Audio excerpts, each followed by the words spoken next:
Legenda govori o legendarnom borcu, čija je kung fu vještina bila legendarna. Putovao je zemljom tražeći dostojne protivnike.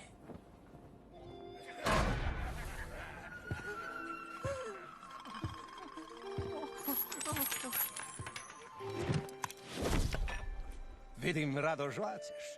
Onda možeš žvakati moju šaku! Borac ne reče ništa jer mu usta bijahu puna. Onda proguta. I progovori. Dosta priče! Vrijeme za borbu! Šašedum! Bio je tako ubojit da bi njegovi neprijatelji oslijepili od izloženosti čistoj super sjajnosti. Moje oči! Kako je super! I zgodan. Kako ti se možemo odužiti? Super sjajnost je besplatna. Zgodnost također. Kabadum!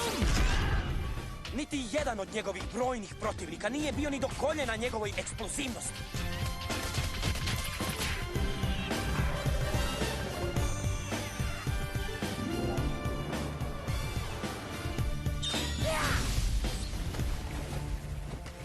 Nijedan panda prije njega nije bio tako zastrašujuć i tako voljen. Čak i najjunački junaci cijele Kine, paklena petorka, došli su se pokloniti velikom majstoru. Trebamo se družiti. Dogovoreno. Ha!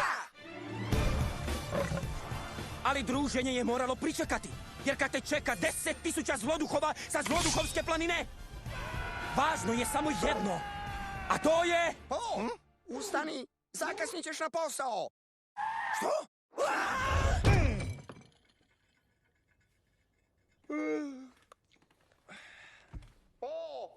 Ustaj!